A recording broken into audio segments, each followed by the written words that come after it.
If there's a single aroma you'd associate with the French kitchen, it has to be the warm, comforting smell of melting butter. The legendary French chef Escoffier, when asked about the secrets of fine cooking, said that there were three: butter, butter and butter. Welcome to the deliciously rich world of French food safari.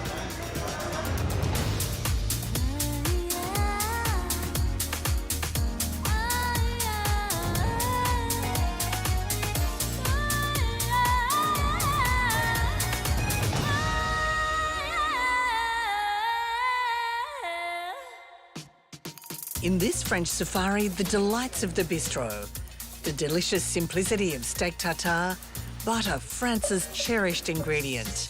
A Normandy chef shares a favourite seafood recipe, the flavours of the south in salad niçoise, and clafoutis with plump summer cherries and the best vanilla ice cream.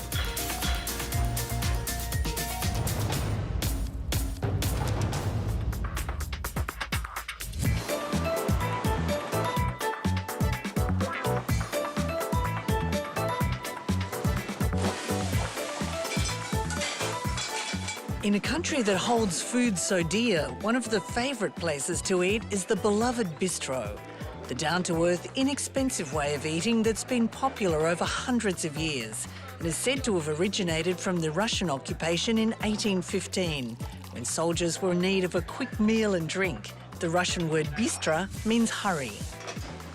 Yves, la plus grande question qu'on a depuis qu'on est arrivé en France, c'est ce fameux mot qui est magique. Qu'est-ce qu'un bistrot?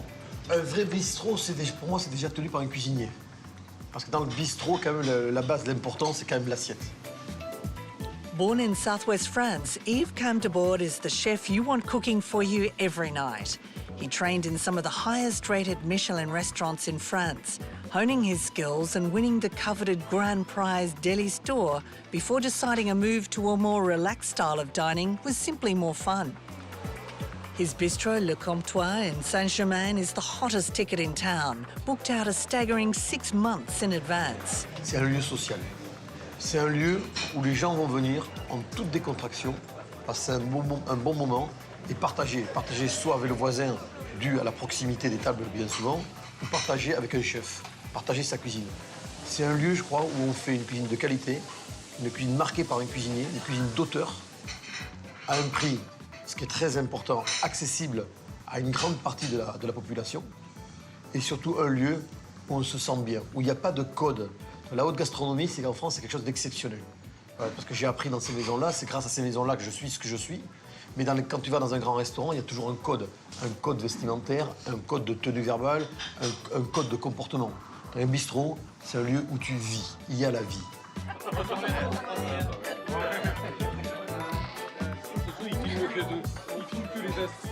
Et je pense qu'une génération de cuisiniers, dont j'en fais partie, avec Christian Etchebest, Rodolphe Paquin, Iñaki, on a voulu continuer notre passion, continuer notre métier, mais sans cette pression excessive que la haute gastronomie nous impose.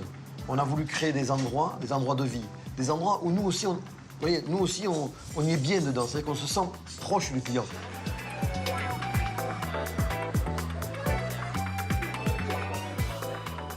Many great dishes are said to have been created in bistros, including the classic steak frit, many incarnations of pan-fried fish, golden roast chicken, and steak tartare. Steak tartare uses raw, finely minced or diced beef served with onion, capers, seasonings, and often an egg yolk, and is said to have originated with the Tatar people of Central Asia, the dish introduced to Paris by the Russians who occupied in the early 19th century. I love it. If I go to a bistro, and it's the biggest compliment you can make to a bistro is to order the steak tartare, meaning you trust them with the quality of the meat.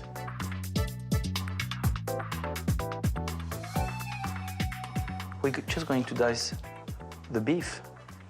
I like it, me personally, to have some nice dice. I don't want it to be too thin. You know, Yes. I want you to eat something, to taste something in the mouth. So that's how I want it. Look at that. You see? And in a rustic way as well.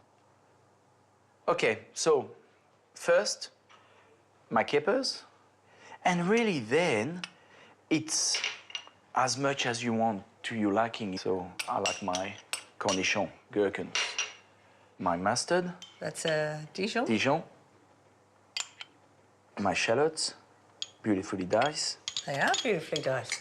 My chive, parsley. My tomato sauce, And that adds a bit of sweetness as well, eh? Worcester, 2 spoons of it. Tabasco's always part of it, Oh, is yeah. it? I like it a little bit spicy. My brandy. Now, a very light Sure. touch. Yeah. There we go, that will do. And to finish, an egg yolk. And that's often served on top in the restaurant, isn't That's it? right. A bit of pepper. Here we go. My touch of salt. Look at that, beautiful. Yeah. I'm just going to do a quenelle of steak tartare. Actually, this is one of the great serving techniques of France, isn't it? The Oh quenelle? yes, oh yes. I've got this little salad with beautiful baby herbs. To accompany the steak tartare, Guillaume makes pomme gaufrette, slicing potatoes using a special attachment on his mandolin and deep frying them until they're golden brown. So what you want to get is a crispy potato. So you don't want them to be brown, you know, you just want them... really beautiful, Yeah. pale golden. Here we go, beautiful pomme gaufrette. What I'm going to do here, you got your steak tartare. Wow. You take your little gaufrette. Look at that. That should, you know. That is so cute. Look at that. Wow. I It's a- don't think I've ever had this sort of combination of meat and potatoes.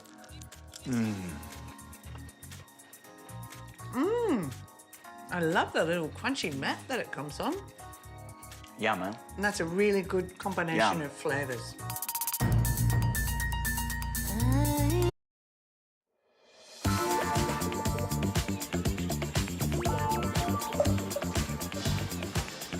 In the history of cooking around the world, some ingredients truly shine, some becoming almost synonymous with a particular country.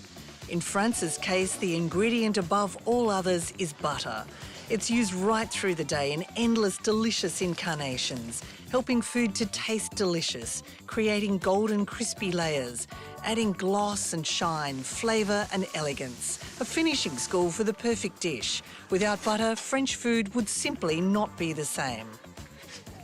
It's said the best butter is from the rich dairying region of Normandy. And in France, the superstar of butter also comes from Normandy. He's Jean-Yves Baudier, an artisan butter maker acclaimed throughout the country. La relation du Français avec le beurre, c'est une intimité depuis le matin jusqu'au soir. Le matin parce que au petit déjeuner, c'est le moment de la tartine qui va croustiller avec le beurre qui fond gentiment dessus. C'est le démarrage de la journée, donc il faut que ce soit le meilleur possible. C'est encore intime dans la cuisine puisque le beurre, c'est un sublimateur, un fixateur de saveur. Le beurre est le buvard de la nature. Et donc là, nous avons combien en kilos? Là, on a 5 kilos. On a 5 kilos. 5 kilos et ça représente 110 litres de lait puisque... 110 litres de lait 110 pour litres de 5 lait. kilos de Et beurre. oui, puisque pour faire un kilo de beurre, il faut 22 litres de lait. Mais quel pourcentage de sel dans votre Alors beurre? là, on est à 2,8. 2,8, c'est-à-dire que pour 100 kilos de beurre, on met 2,8 kg de sel. De sel. Alors la fleur de sel, c'est un produit exceptionnel, c'est très intéressant. Cependant, le sel dans le beurre, à l'origine, c'était pas un exhausteur de goût, c'était surtout un conservateur. Le premier réfrigérateur de l'histoire, c'est le sel. Bien. 4 beurres, là. Ouais. Là, il y a un beurre au yuzu, c'est le résultat d'un voyage en 2006 où j'ai découvert cet agrume japonais au Japon qui donne une fraîcheur complètement incroyable. Voilà, on a une première note un peu amertume, mais ça verticalise la bouche. Et après, Et après, là, on part dans l'agrume. Et la dernière bouche, on va sur de la mandarine carrément. Hein. j'ai l'impression d'avoir mangé un fruit. C'est étonnant, hein. Après, on part dans un autre univers, un univers scandinave. C'est un sel d'origine norvégienne, mélange de curry, de poivre noir et d'oignons frits, qui était mélangé au sel pour aider à la fumaison des saumons. Mais il n'y a pas besoin de faire des sauces quand vous avez des produits comme ça. C'est un point de charge tout à fait surprenant. Et là, on va partir encore ailleurs. Alors la couleur, j'ai La l'impression couleur, que il y a une vraie relation on descend un peu là. On descend. Il y a une vraie relation entre la Bretagne et le Pays Basque là. piment d'Espelette. C'est très parfumé. C'est extraordinaire.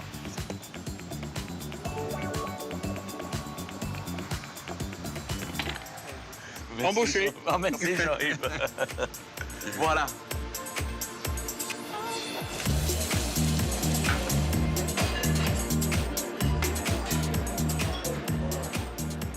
Normandy-born chef Philippe Mouchel is devoted to the products of his home region. Philippe has worked all over the world, training with the esteemed father of modern French cooking, Paul Bocuse, and opening restaurants for him in Hong Kong, Tokyo, Houston and Melbourne. He's now in his own bistro in Melbourne. PM24 is the hottest ticket in town for lovers of the relaxed style of eating perfected by the French. Dishes from Normandy often star on the menu. Flavors of Normandy means cream, butter, cider, that my father used to make his own cider, and of course, a big array of seafood. Whoa! Fantastic! Your father's with us, I think.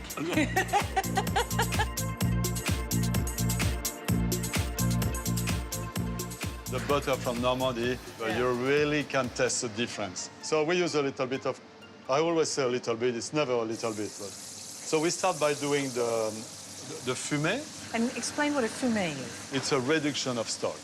So butter, onion, try not to get any color, some John Dory bones, and then you add the Normandy champagne, Beautiful.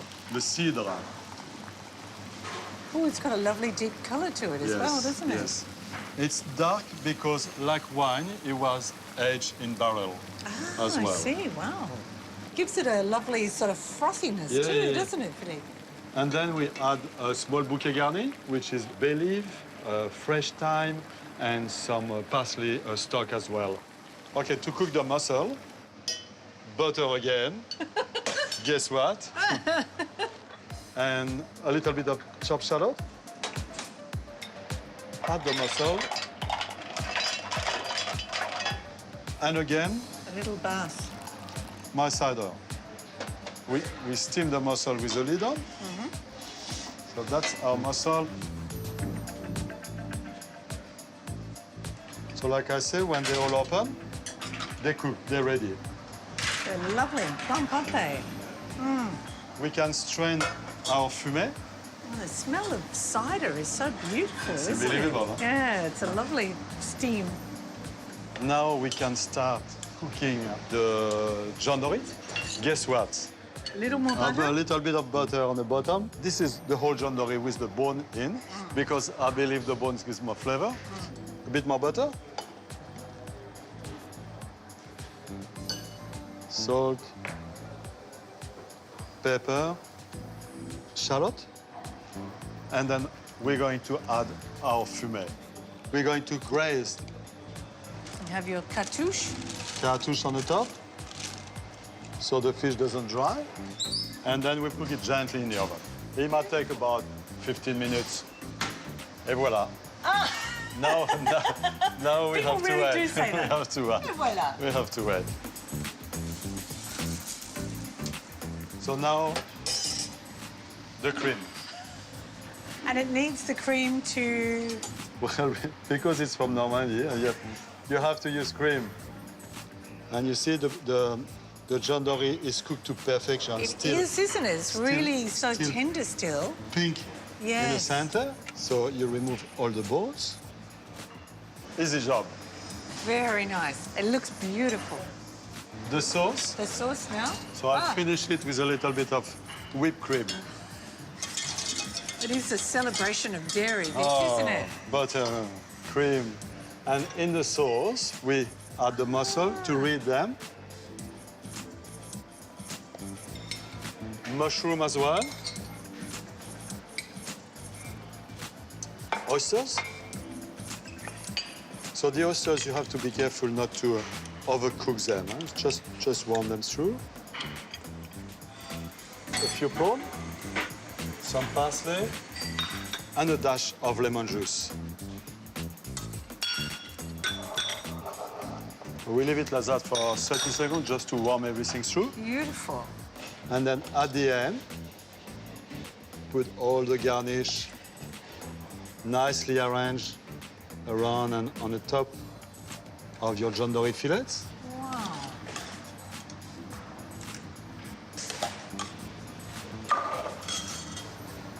Voila, mate. Oh, look at that fish. So delicate.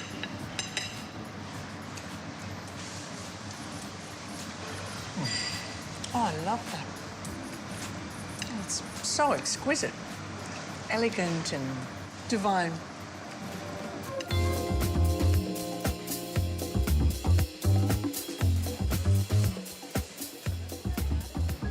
Vegetables play a major role in French cuisine.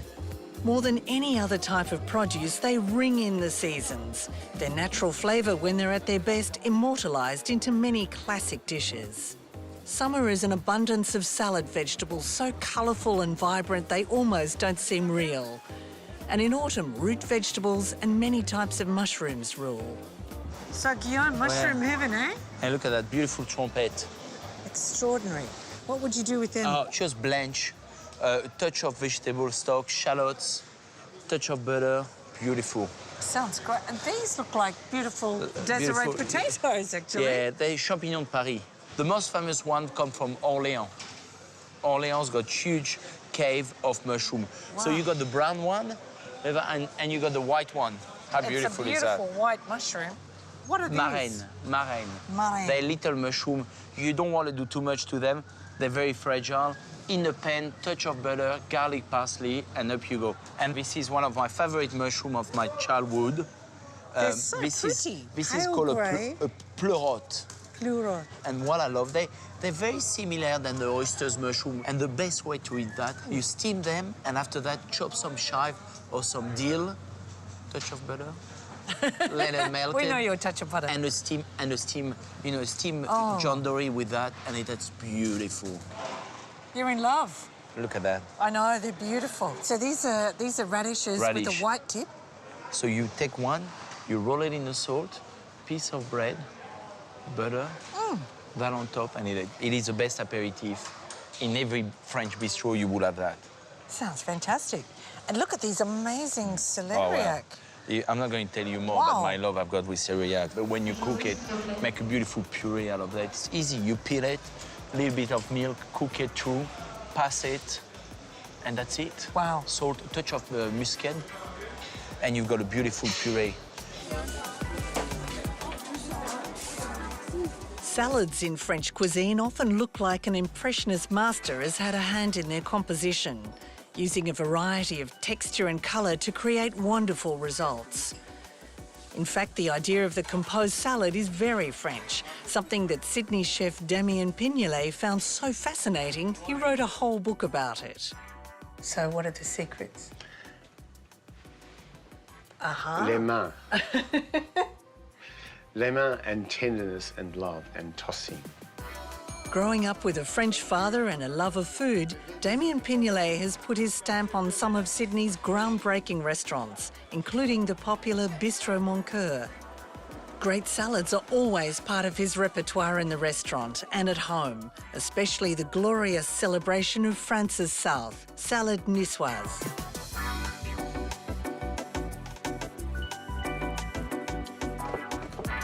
Damien starts by slicing green capsicums and 4 types of sweet, juicy tomatoes, chopping Spanish anchovies, and some hard-boiled organic eggs. That's looking so colourful too. But wait. Not finished yet. Okay. He adds sliced cucumber, a good scattering of olives, sliced spring onions, and his favourite canned tuna. Now tell me why it needs to be canned tuna. Because it's absorbed so much oil during the preserving process, and more importantly, watch how it flakes. So you want those You want this to flakes. break all up. You don't want chunks of tuna. God, it smells so good. So this really is a sort of salad meal rather than a salad. Absolutely. Damien adds torn fresh basil leaves and rubs a crushed garlic clove around the serving bowl to perfume it.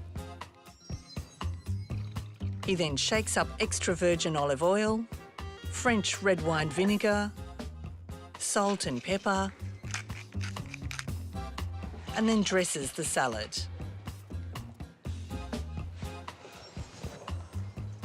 So, describe the action. Caressing is the only word.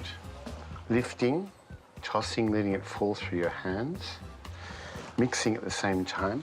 And you see what's happening? The egg yolk is breaking down and the tuna is breaking down and everything's being coated. Now see how it looks? Looks beautiful. But it doesn't look prissy. There's nothing prissy about that salad. And it's about all those flavours being merged together. Baby cos and oak lettuce are gently tossed through, ready to serve.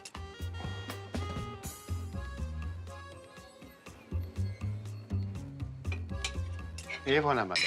Thank you so much. Welcome. Bon appétit. Thank you. This looks beautiful. Yum.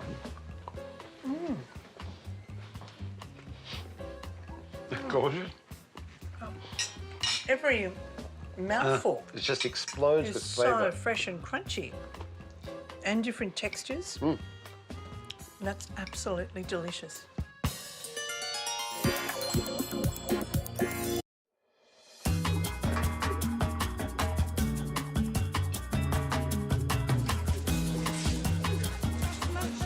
The best fruits in season often take centre stage when it comes to dessert, starring on top of tarts and pastries, cakes and flans.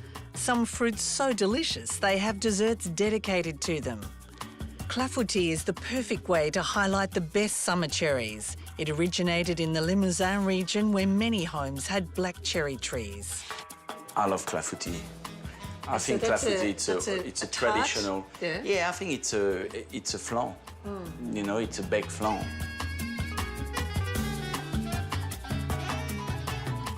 I've got my Almond meal. meal, my corn flour, who's going to be the agent to raise the clafoutis. So corn flour helps bind it all together. That's right. Your sugar, pinch of salt, and now let's mix. What you need is 2 egg yolk with 4 whole eggs. Going to put my cream into my eggs. I really want to make sure my butter is room temperature, because if I pour this butter hot into my mixture, that will cook the eggs. Huh?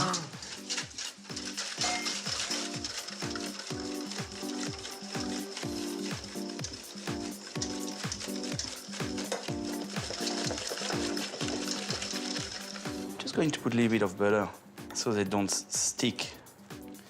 Put my cherries. Gosh, these are amazing cherries. Okay, and a good tip. Open your oven, put your clafoutis, and you just pour it. Look at that. Here we go. Lovely. And that oven's been preheated to 170. I'm taking the clafoutis out. 1, 2, 3. The best accompaniment for clafoutis is Guillaume's signature vanilla ice cream, made by his restaurant's trusted pastry chef, Kirsty Solomon, using a king's ransom of vanilla pods. So we put 10 vanilla beans per litre, so we're making 2 litres of ice cream, so we put 20 beans in, which is a lot. Kirsty adds the scraped vanilla and pods to the mixture of equal parts of milk and cream, which are heating with some sugar added. She then whisks egg yolks and sugar ready to make the sabayon base for the ice cream. The pale yellow frothy mix added to the milk and cream, and then as soon as it starts to bubble, the mix poured into a huge metal bowl over ice water to stop it cooking any further. The vanilla pods are squeezed in the chinoise to get the last precious black seeds of flavour. The magic happens once the mix is poured into the ice cream churner. I set a timer, so this will take about 9 minutes. Till you make ice cream. Yep.